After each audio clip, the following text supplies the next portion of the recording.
Hey, all you beautiful and amazing hockey people out there in the hockey world. This is Jeff with What the Puck Podcast. Today we got an amazing show for you. Not only do we have a guest, but I am also filming on location at my local hockey arena here in Messina, New York. But before we get into all that and bring Max and our guest in, I do want to give a loud shout out to all three of our sponsors. First and foremost, I want to give a loud shout out to Mike and Paul over in Bracknell, UK, with Forecheck Clothing. They got some really great product for all you that are looking for that off-ice hockey swagger, looking good, looking great in style.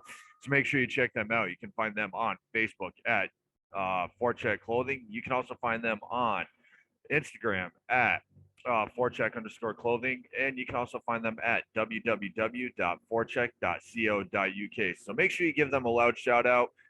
Again, they got some really great products. Check them out. The next one I want to give a loud shout out to is my good buddy Eric Wolf out in Las Vegas, Nevada with eFlow Nutrition. If you're looking to get back into the gym or just looking for a new product, make sure you check them out. He's got some really great pre-workout, in-between workout, post-workout, whey protein, and a whole bunch of other supplements that you should check out and get rolling on.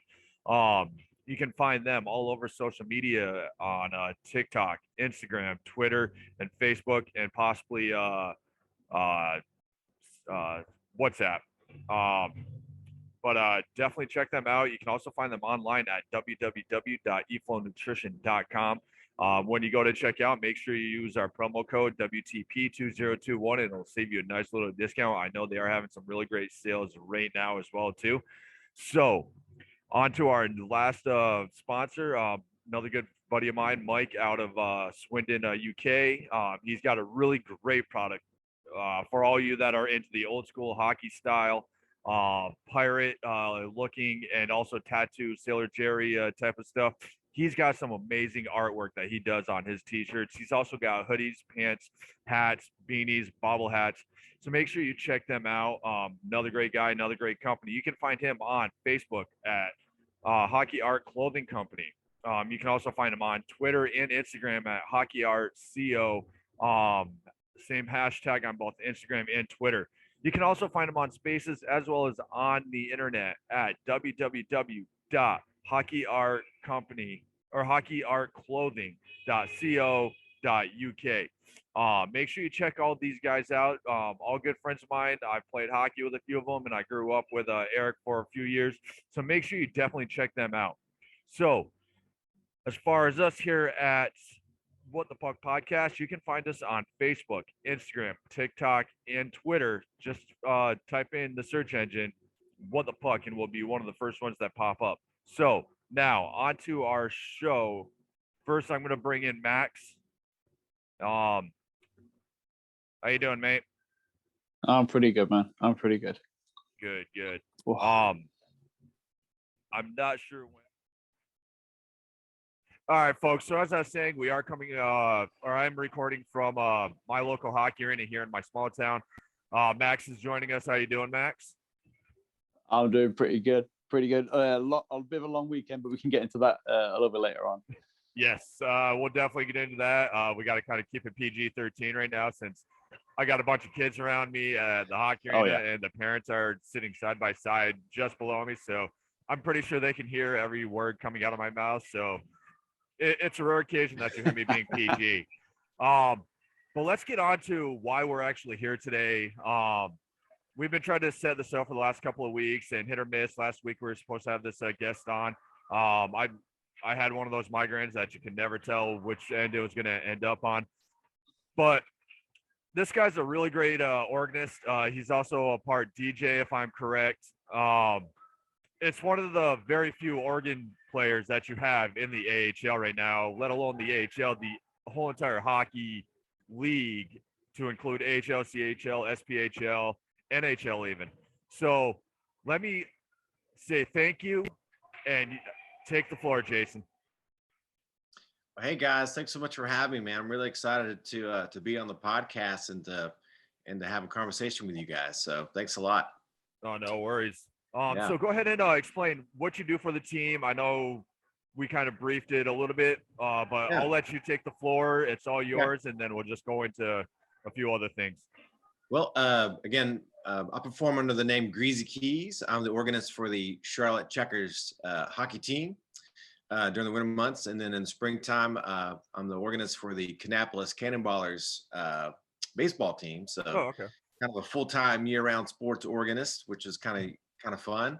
But with the Checkers specifically, I've been with the team for about 6 seasons now, including championship Calder Cup series we had back in 2019. Yep, I remember that.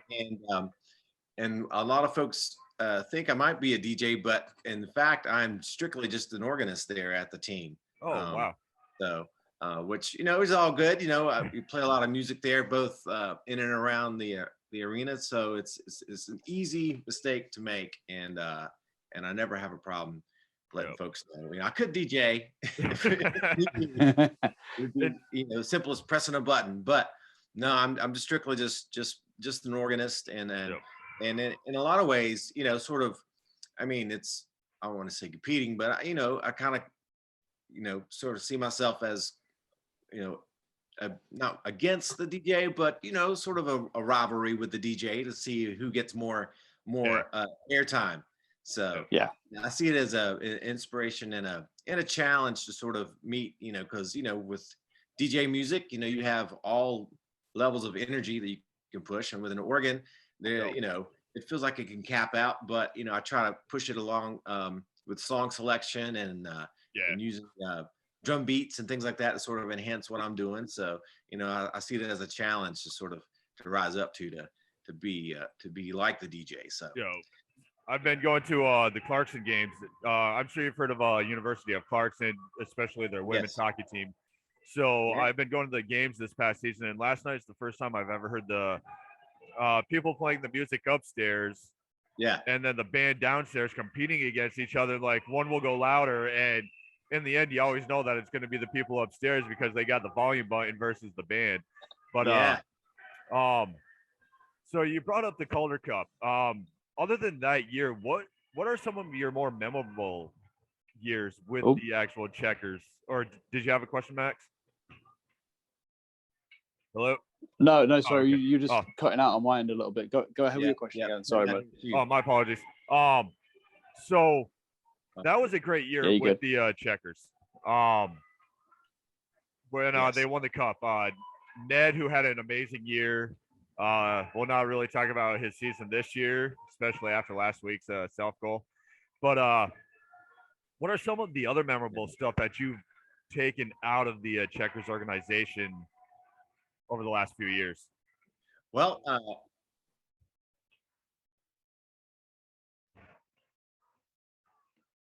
right, so I lost connection on that one. It's all good. But going to your question, just memorable moments. Obviously, so many of that season, but then also a really cool memorable moment was a couple seasons before that, whenever the Checkers were part of the longest AHL game in history. That was a lot of fun to be a part of. Where we went like quadruple overtime. Oh wow! Yeah. That makes for a long night. That was a lot of fun. Yeah, and then there were a lot of fans that stuck it out, because they stopped serving beer after the second period. So. Yeah. So a lot of hardcore fans stuck it out and lasted. And if we had won that game, I know it would have been just insane. But unfortunately, I think it was against I think it was the Chicago Wolves that night, and lost one shot. So. Oh wow. That was another memorable moment as far as being a part of the Checkers team. So. God. So just speaking of Checkers, and you brought up the Wolves. What was that transition like? I know you're where your role is, but you see a lot of the inside stuff as well too. Right. Well, honestly, a lot of that stuff definitely happens, without my knowledge.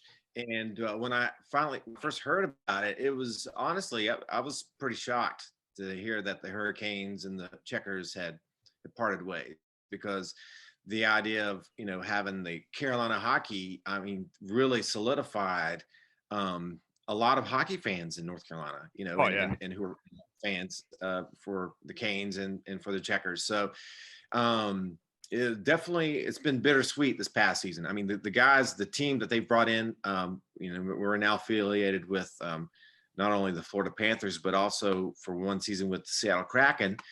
To see some of those players kind of coming in and out, it's been exciting, and a lot of those guys have done a really great job.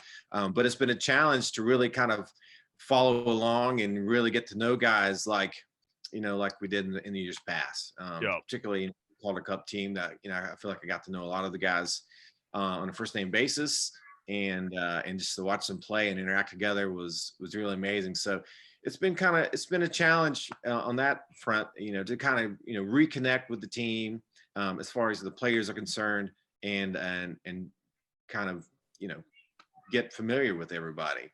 So, hopefully as the seasons roll on, we'll kind of reestablish some of those connections. But the games themselves have just been incredible.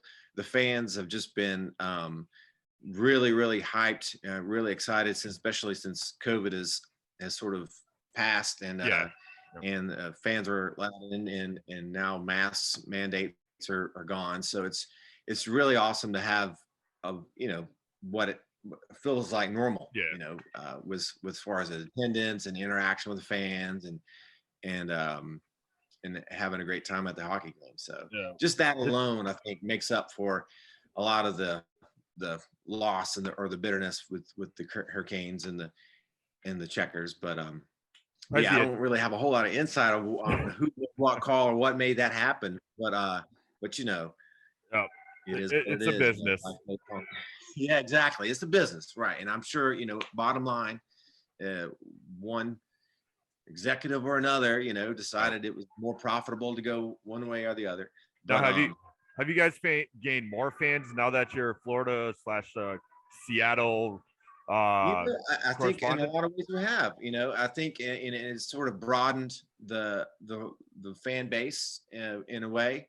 And again, and just a matter of just trying to get familiar, because in my personal heart, you can't hate the Canes. You still still North Carolina team. You want to support them, and again, a lot of our old players are still playing for them, and like I said, Ned was doing a fantastic job for them up until this past season. So it was exciting to watch them in their playoff chance last season, and now he's with Detroit, and I still personally feel connected with him, and like to follow his career along with a lot of the other players. So it's, for me personally, it's broadened my horizon as far as teams and things go, because my background is mainly with music. So when I got plugged in with the Checkers playing at Oregon for them 6 seasons ago, I didn't know a lick about hockey. So now not only getting to know players, but then learning the game and how things kind of work, it's been great. So now my hockey vocabulary is broadened. So, go ahead, Max. Cool. Yeah, so just going on from what you just said then, you've already been doing this for 6 seasons, you said? Yes, sir. I'm not coming from a real hockey background. So where did this kind of opportunity to start doing the organ and all this kind of start? Like where did it all kind of come from? So, well, if you take it way back, okay, the Coliseum in which the Checkers play in is known as the Bojangles Coliseum. But originally, when they first built it in the 1950s, it was the Charlotte Coliseum. It was at the time the largest indoor Coliseum in the world, and so when they built it, they actually had an organ installed in there. It's a 1956 Hammond C3, which for keyboard players and organ players, that's like the king of all organs. Okay. And they even had the organist lady, little old lady who played it for years and years and years, decades. And I've heard many stories about her from longtime fans. But then probably I guess it was about 16 years ago, whenever Charlotte built a new Coliseum downtown where the basketball team at the time of the Bobcats / the Hornets played, the Checkers spent time there. And so whenever that deal kind of fell through and they went back to the Bojangles Coliseum, they renovated the interior and they still had the organ there. And the executives there decided that they wanted to bring that element back to the game. And they actually, I had a good friend, Jessica Vorn, who was giving piano lessons to the COO's daughter. And so she actually got the call because, you know, she was the only kind of musician that they knew. And she was excited about playing the organ for the team, but it didn't fit in her schedule to do all the games. So she just happened to reach out to me, said, hey, you know, I know you play keys, and would you be interested in maybe checking this out? Maybe you and I can split the schedule. And I was like, yeah, you know, I'm not one to say no to an opportunity to play music. So we went down to the Coliseum and met the folks there, and checked out the organ. And as soon as I saw it, I knew that this was going to be a great fit for me, because again, as a keyboard player, seeing a Hammond organ is, you know, you see the movie clip where you walk in and there's like an angel, like, oh, like one of those kind of moments, you know, like a shining star. And I was like, yes, this is going to be, you know, a dream come true. And it turned out that the schedule worked out. I got to play the very first opening night there. Oh, and wow. So that I think helped sort of really spur it on and really create the character that is known as GreazyKeyz. Because you know, I wanted to make it something kind of fun, kind of special. So I, you know, wore sunglasses in, you know, kind of give it the Joe Cool effect.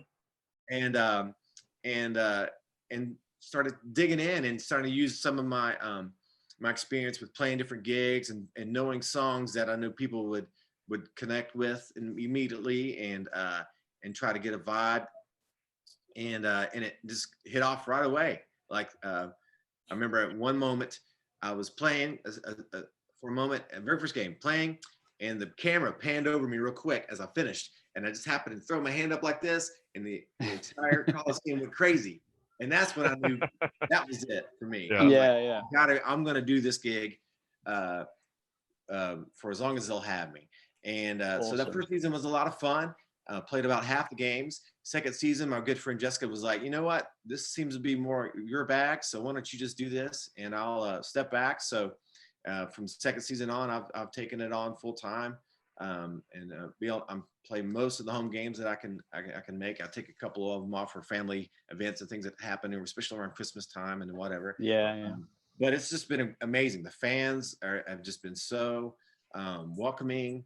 And everyone from front of house to the actual team players have just been really supportive and giving me lots of positive feedback.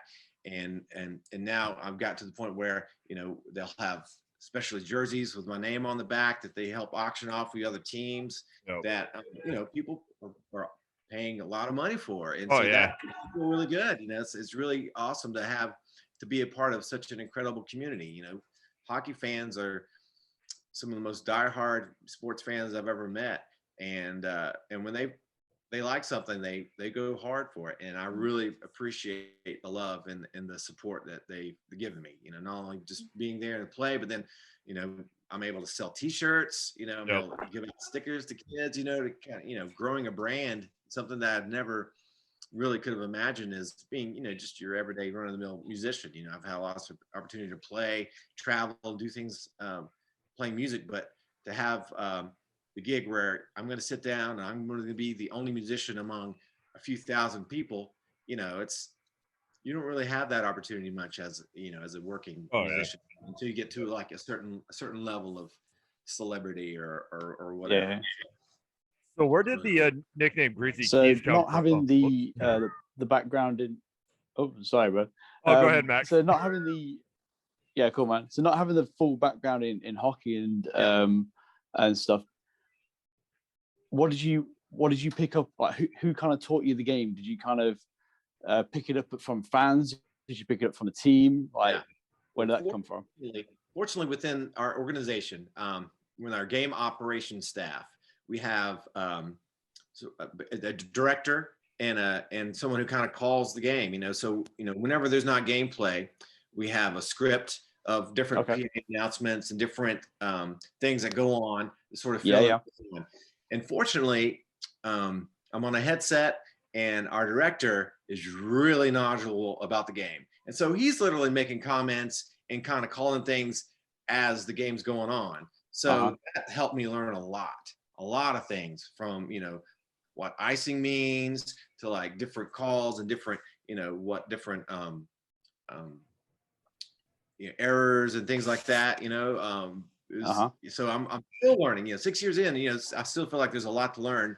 Oh yeah. Line changes and things like that. But having that voice in my ear during the game really helps out a lot. I mean, nowadays, like if I were to have to play without a headset, I wouldn't have any problem. But definitely starting out, if I didn't have his voice in my headset, kind of guiding me along, I would have been lost. So, did you ever want to? Really cool. Sorry. Yeah. Did you ever want to answer back and be like, "Yes, God," or "Yes, Satan"? Yeah. Oh yeah. Always. Is that you, Scott? And yeah, we do get some funny commentary back and forth on the headset. So it's a lot of fun. Oh man. So with your nickname GreazyKeyz, did that come with the Checkers, or was that something you were called in earlier days, or when you're playing in a different band at any point in time? Yeah, well, actually, okay, I came up with that as just honestly as trying to be creative with making up an email handle, because I didn't want to be Jason Atkins 123456789 at yahoo.com. So like 20 something years ago, I was like, well, let me just, I'm playing music professionally, and I want to have some way for people to connect with me, knowing that I'm a musician. So try to come up with a fun name. And to me, Greasy emulated a lot of qualities that I thought were cool. We think of something greasy. To me, growing up in South Carolina, North Carolina, greasy meant, a food connotation, like something, southern fried food, or just something that your grandma would make you, that. And then also with greasy, you think of something like kind of just dirty and funky, that kind of describes my style. And then also greasy, like like grease the wheel, like to me, like to sort of help things make smooth things out. So all of those elements I kind of took into it, into thought, and I was like, well, GreazyKeyz, that just seemed like something that was kind of catchy, that I thought kind of encapsulated what I think my style of playing brought. So I kind of came up with an email handle, and so over the years, close friends, musicians would, Greasy, hey, GreazyKeyz, that it kind of picked up as, as a joke, as a fun nickname. But then whenever right after the audition with the Checkers, they were like, well, hey, we're going to probably have you guys with personalized jerseys and all that. Do you have a nickname you'd like to use? And I was like, well, my friends call me GreazyKeyz. And they're like, that's great. It's wonderful. So that's how it kind of started. And so now, that's what people see on my jersey. And so that's the name that's kind of picked up. And I mean, and luckily it's grown to the point where, locally I could be walking into the grocery store sometimes and people be like, GreazyKeyz, so that's kind of fun. It's a really fun experience to have, that's when you made it. Yeah. Well, yeah. Had it happen once. I was away in Charleston, South Carolina, which is along the coast, and about 4 hours away. And my wife and I were happened to be walking to dinner and had someone yell out GreazyKeyz. So that was a fun experience, to have that, and even being away from home. So I know that people pay attention, and the name has definitely gotten out, and thankfully through not only at games, but then AHL.com. I've had people as far away as Canada and up north, reach out to me and like say purchase T-shirts and things like that because they've seen me on AHL.com. So it's really neat how far the name's gotten broadcast. So exactly. But I don't let it go to my head. I appreciate everyone that's reached out and everyone that's taken interest in what I do. So exactly. I mean, I used to play over in England, and I played against Max a few times, and I'm a goalie. And when we first met up via Zoom, he's like, wait, you're the guy that wore the Trojan helmet skating onto the ice and were that crazy ass goalie that would just do stupid stuff, and you're an American. So we always thought you were the ringer in net. And, right. But like you said, it's amazing because like small things that you think are small are actually a lot bigger than what you actually feel they are, or they could be. And then it just brings everybody together. Right. Yep. It reverberates, and you try to put positive things out there, and Yeah. it comes back, you know, because I see myself, you know, obviously being the organist can get you to a certain point. And fortunately, like you said, there aren't many live organists in the AHL or NHL. I've made friends with most of them via Twitter and Facebook and things like that. We actually have a sports organist association group that everyone kind of contributes to from time to time. But then I also see myself, the fact that my organ is literally right near the ice. I mean, I'm accessible to everybody. I'm not up in a press box somewhere. I'm not stowed away, sitting behind a little digital keyboard somewhere. I'm on a 400-pound organ that's not going anywhere near the corner of the ice, and that people can walk up to, and we can have conversations. So I see it almost as like an in-game ambassador. You know, you have, you know, the Chubby, the mascot, who will always be up here, but, you know, just below, just Greasy. So, you know, you can go up and hug Chubby, but Chubby can't have a conversation with you. But, you know, people can come up, you know, little kids, you know, college kids, you know, old fans from way back come up and share stories. And, you know, I love every single interaction, you know, and I think that's really what's helped it probably most of all is, you know, just being accessible and then open to folks, you know, to come up and be a part of that experience, to be a positive part. And, you know, particularly with this past season, with so much turnover, with, you know, the change of affiliation, you know, a lot of the fans from the past, you know, saw me and Chubby as the constants, you know, and you can really feel that, you know, people like the routine and they like to go back to something that felt normal, and having Chubby there and having GreazyKeyz there, I think did that for a lot of folks. And, and like I said, I don't take it for granted. I'm very thankful for that opportunity. And one of those fans, one of those fans that you do speak of, I'm not sure if you remember him, Zach Hines. He's the Deadpool and Godzilla guy. Well, I remember the first game we went to, and me and him got put up on the Jumbotron. He had the Godzilla mask on, and he was eating me at the same time, and they played that a couple times. Yeah. And right after he saw you playing the keyboard, it kind of reminded me of what's his name, the Crocodile Hunter, except just like, I want to go up to the keyboardist and poke him. Just poke him. I'm like, you know, I'm like, dude, go for it. And he comes back all excited, like he just wrestled an alligator. He's like, I got to meet the organist. So, anything else from you, Max? Yeah. So, I had some in my head, but you just made me laugh on that story, and it's just dropped out of my mind, man. So you were saying that your organ's in the corner of the rink and stuff. So that was going to be my next question of like, what is your kind of your view in the arena? Like, do you get to watch the game a lot, or are you swiveling back and forth? And I've got one to follow on after that as well. Yeah. So So the organ, again, it's huge, and it stays right there. I'm basically like, you have ice level. Yeah. And you have the first tier. I'm sort of on the first tier right at the corner. So I'm always behind just behind our home goalie. So you know, for the first period and third period, I'll be right behind our goalie. You know, they switch up for the second period. So they'll have a away team there for the second period. But generally, I'm right at the corner. Section 127 is where I'm at. And fortunately, like the seats right behind me, they always stay open because they reserve that for elementary school kids that come in and sing the national anthem. And so at the beginning of the game, it's full of kids. And then when they get done, they'll usually kind of disperse and do whatever. And so then the section behind me will be open. And that's when a lot of fans will just kind of come over and hang out, or, you know, kind of come back and forth. So it's a lot of fun. But yeah, I'm always right there, that same corner. And I mean, I can see the game very well. And luckily I've got a great angle on the Jumbotron for whenever the team's at the far end of the ice for me, to kind of keep on my toes and watch the action there. And then the follow-up from that is like, what's a typical game day for you? Are you getting there like a few hours before the game? Yeah. Are you needing to be there a couple hours afterwards? Kind of run us through like a general game day for GreazyKeyz. So generally, you know, most games are around 7 p.m. With a 6 p.m. door opening. So that means I'll get there at 5 p.m.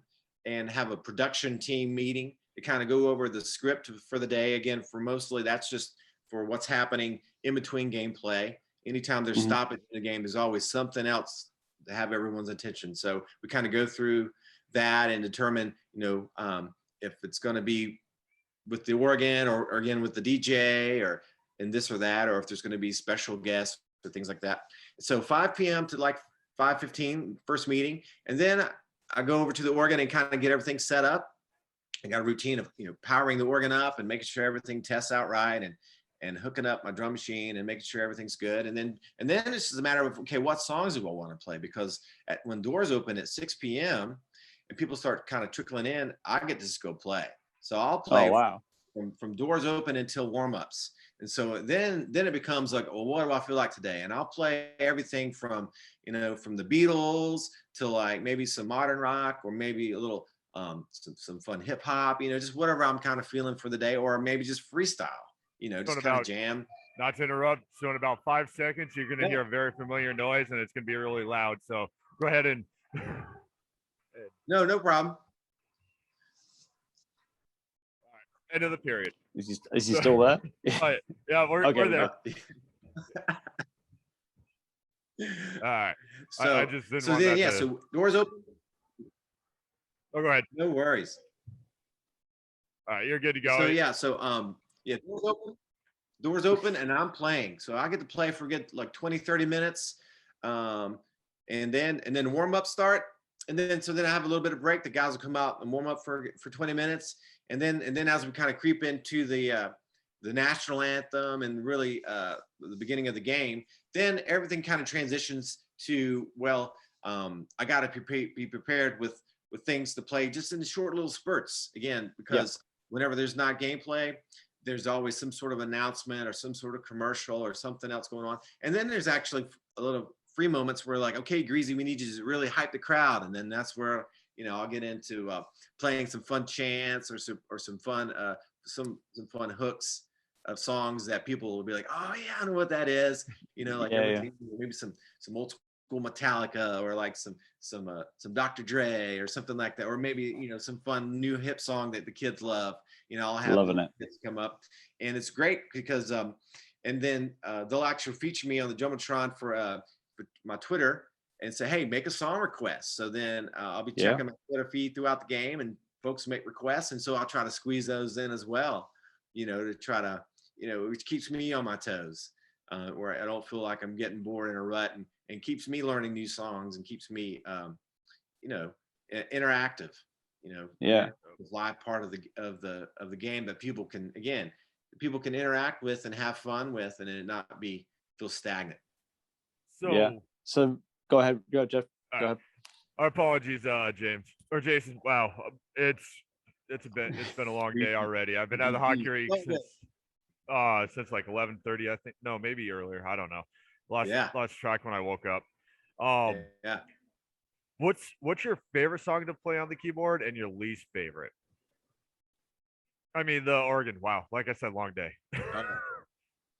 Try again. It kind of broke up. Oh, my apologies. So, what's your least favorite song to play on the organ, and what's your most favorite song to play on the organ? Oh, well, I mean, there's not a single least favorite. I mean, in my mind, I am happy to play like literally anything. And I don't care if it's like, the simple "Let's Go Checkers," and that's literally just 2 notes. Let's go checkers. I mean, simple, but people love it. So I love playing it. So I can't, there's not a single thing that I don't like to play on the organ. But the favorite, probably my favorite that is always a good go-to is "Push It" by Salt and Pepper. That slaps always. People get up and dance. They get down to that because I think a lot of folks don't anticipate that coming from the organ, which is a lot of fun. Or "Killing in the Name of." And that's a lot of fun. That's a lot of fun. I've actually got the isolated drum track from the recording of that, and I'll play that, and then I'll play the organ over it, and that is up there too. That's always a lot of fun to and again, it hypes people up. People love to hear that Rage Against the Machine. It fits well with the energy in the Coliseum. It's just a blast. But I couldn't tell you what would be a least favorite because I love it all. I really do. So instead of a least favorite, then is there one that's maybe come through on Twitter that was probably most shocked about that it sounded so good on the organ? Oh, that's a good one. Oh man, that's something that kind of came out of left field that you were like, oh, I'm not too sure if it's going to sound good, and then when you played it, you've been like, wow, okay. There probably is. Ooh, I'd have to go back on the Twitter feed and look. Someone requested some BTS. Okay. And I pulled that and I was like, okay, that could work. Yeah. What is that old song? I don't remember the artist, but the I'm Blue. Yeah. Oh, the Blue Man Group. Yeah.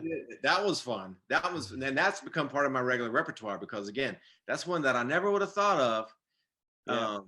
That it hits and people love it and it's fun to play. So that's a good question. But again, some folks confuse me for the DJ. So I'll get some song requests and it's like I listen to it and it's like some crazy EDM stuff and I'm like, no, I can't.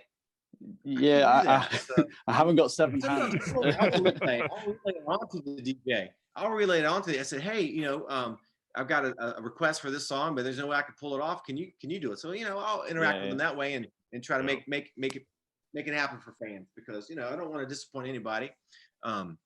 But have you ever tried to pull off Sandstorm? Because Sandstorm is what the Checkers use every time they have a power play. Oh, okay. So that's like their default song. So there's a couple of them like that would be fun to do. But I'll have to save it for the baseball team because they don't have Sandstorm at the baseball, but I could use it there. The Checkers, that's a part of their in-game production as far as every time there's a power play, Sandstorm drops. So I'll steer clear of that one. I'll give that one to the DJ. Well, I know it's Sunday. I know there's some good hockey on right now. I haven't looked at the Canes game because I've been using my what do you call it, hotspot for the computer. So I'm not trying to push any kind of luck with any other source. No problem. I understand. But I do have about 1.5, maybe 2 more questions. Do you have anything else for him, Max? Yeah. All right. So I've got one real quick one if I can jump in real quick. Yep. Yeah. Because you got this now as a full-time thing. You said with the baseball team. Mm-hmm. How much do you change because like you said, the fans for the hockey are crazy and wild. Yes. And then I've been to a couple of baseball games when I've been out in America, and it's a bit more subdued depending on how the game goes. Yes. So how much do you change your style or your repertoire? That's a great question because absolutely the energy levels on a baseball game versus hockey is a lot different. And so a lot of the same songs still translate great. But with baseball, I'm playing actually a lot more because I'm playing during the actual game. So I'll play like for walk-up songs. So when a batter's coming up to bat, it's fun because I'm always picking another song to kind of play, whether it's opposing team or home team. And then different chants and things like that.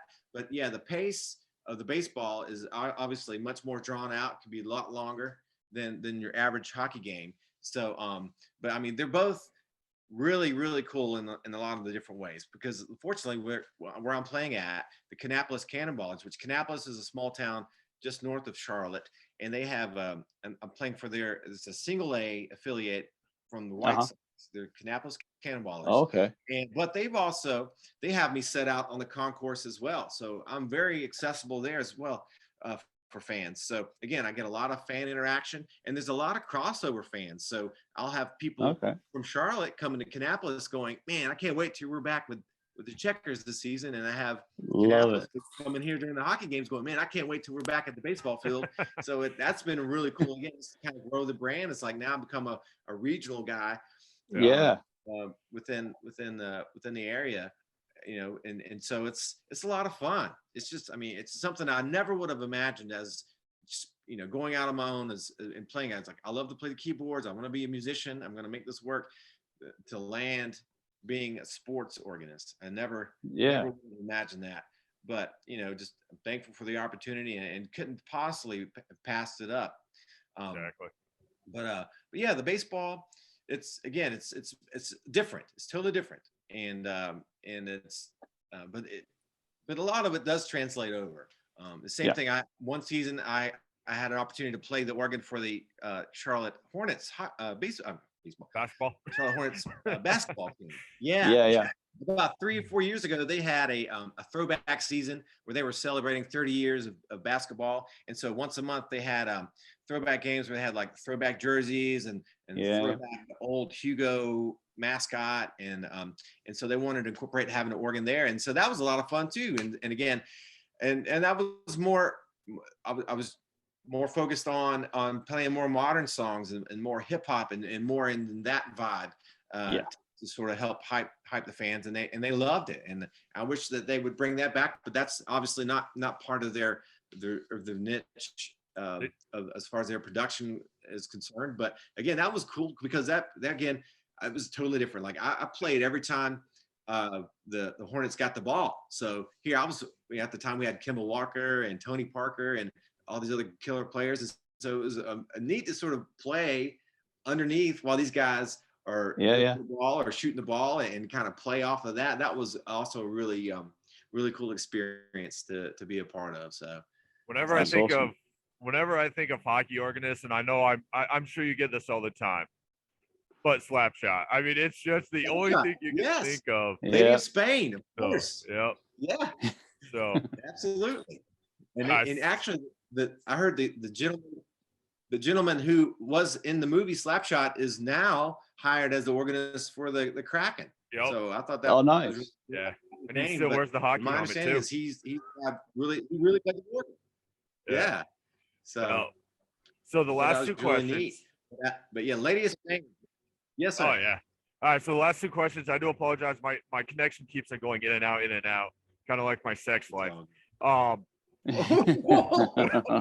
got one in. We got PG for that line. PG-13. Yep. Yeah. I'm not gonna drop the kids hanging on. I'm not gonna drop the F-bomb because then we'll have to put it up to NC-17. So But the first question is when you're on those keys, you're talking about the original organist from way back in the day. Yes. Yeah. Do you ever feel like she's sitting next to you and just kind of like guiding you at all? Like her ghost is kind of like, all right, this is my piano, bitch. Well, I don't know about that, but I mean, she definitely, there's a connection again with the fans, especially like the old school fans, because they've come up and shared stories with me about her, and just that alone, I definitely feel a connection. Gotcha. And I want to live up to that. I mean, obviously, and her obituary, which unfortunately just passed away within this past year, her obituary was incredible. She had a life full of entertaining, and whether it was playing for the hockey team or whatever theater or whatever she was doing, it was very inspirational to read. She spent an entire life doing what she loved to do with entertaining, and so that definitely I take that inspiration every time I sit down at the organ, because I could see myself, as long as the team will have me, I would be there until ripe old age, till I'm old greasy. Exactly. I totally see myself doing that. So I definitely take a lot of inspiration from her. And Max and I feel that too. I mean, we've both had our adventures in life. I was fortunate enough to be stationed overseas, like we were talking about earlier, and just had that chance to play hockey all over the UK and Europe, and that's amazing. Creating alter egos, as you met one of them during the 2019-2020 season, which was a very memorable season because I got to go out on the center of the ice, or no, it was either checkers or marksman that I got to go out on the center of the ice and play ice soccer with my kill on, and so but yeah, the last question, and this is going to make you think a little bit, and I used to ask this question to all the semi-pro hockey players over in the UK when I interview them, is if you had to hang out the keys today, tomorrow is no longer GreazyKeyz, it's just Mr. Atkins. I didn't want, like I said, it's been a long, short day. Right. Yeah, I understand. If you had to seal one moment out of all the years that you've been with either the Checkers or other organizations to hang up on the wall and tell future generations of GreazyKeyz, that is my Stanley Cup moment. Yeah. Or that's my Calder Cup moment. Right. Yeah. Okay. So this would have been okay. Whenever, you know, because the Checkers won the Calder Cup on the road. They won it in Chicago. Yep. And so we had a pretty big celebration when they came back into town. You know, in the Coliseum, all the fans were there. You know, I was there. I actually got to play between the guys that they all got up and did speeches. You know, the owner Michael Kahn got up and did a big speech and almost did almost like a gospel like shout organ kind of thing. Yeah. That was a lot of fun. But then we celebrated, right? We all ended up hanging out at a local Irish bar here, and players and you know, front of house people and all that, and had a moment where we were pretty inebriated, and I was standing on the table, and everybody in the whole bar was chanting GreazyKeyz, GreazyKeyz, and my hands are up. I'm like, yeah. That would be my Calder Cup moment, because again, like, you know, Ned was there, you know, Patrick Brown, you know, Trevor Carrick, all these incredible guys that I had grown to respect and to watch them just play their hearts out. Were there, you know, celebrating me. So that was, I mean, that was really cool. I think I have some blurry footage of that somewhere from the cell phone. But yeah, that would probably be it. And then having a chance to hold the Calder Cup, you know, and you know, we got to have the Calder Cup for a year, I think, or actually technically 2 years. 2 years. Yep. Due to COVID, but you know, it got passed around. You know, everyone had a chance to kind of take the cup home and hold it and keep it or drink out of it or whatever. So I had experience with doing that too. So that was a lot of fun. And then of course, it's upstairs. I got my Calder Cup championship ring with GreazyKeyz engraved on the side. So, you know, there's a few moments, but definitely that one moment of of having post celebration fun. That was a great time. So if anybody snapped a picture during that time, that would be the moment up on the wall. That would be like, the moment. Dad. Yes, absolutely. Yeah. All right. So any last questions, Max? No, I'm good. This has been fantastic. Absolutely awesome. So as I was letting you know, Jason, Greasy, I do a hello. Greasy, yeah, it's Greasy. Yeah, Greasy. Yeah. I'll cut some of that out. Trust me. What's a local organization or anything that's been meant to you that you want to give a loud shout out to, and just say thank you to, or let people know about? Well, the Checkers have a fantastic charitable foundation. The Checkers Charitable Foundation is what it's called, and they've got a big jersey auction going on right now that I'm really proud of all the things that they support, and they've actually done some fundraising for, you know, our friends in Ukraine and things like that. So, you know, I definitely want to pump that up. You know, Checkers Charitable Foundation and all that they've got going on. Any way we can help them, I'm all about. So. That's awesome. Yeah. And if people want to find you, where can they find you on the social webs? Social web. I'm primarily on Facebook, Instagram, and Twitter. Okay. And it's at GreazyKeyz. You can find me, and it's GreazyKeyz, all Z's as in zebra. And I do have a TikTok, but I haven't really made time to make TikTok videos. I need to get on that. Yeah. Our MC at the game, Aaron Dodge, he's a TikTok master. I need to get some pointers from him. There you go. But the other primary social media I'm usually pretty active on, and again, you can message me there or like my posts and things like that. So that's where you can find me. And again, I apologize for messing up your name, Greasy. No, man, this has been fantastic. Thank you so much, Jeff, for the opportunity, and thanks, Max, for the interest and taking time to have me on, and I'd be happy to come on anytime you guys would want. Oh, definitely. You know what? Maybe the Wolves will win the Calder Cup this year, me being a Canes fan still, but at the same time, best of luck to the Checkers as well. They got a really great organization down there. Yeah. And Max can relate to us with this one. Is it's a family organization down there. Like the players don't act like your everyday players in the Carolinas. It's like you run into like maybe one or two, but 9 times out of 10 they are going to sit there and they're going to talk with you, and they're going to just kind of treat you as if you're part of the organization. So, but That's and great.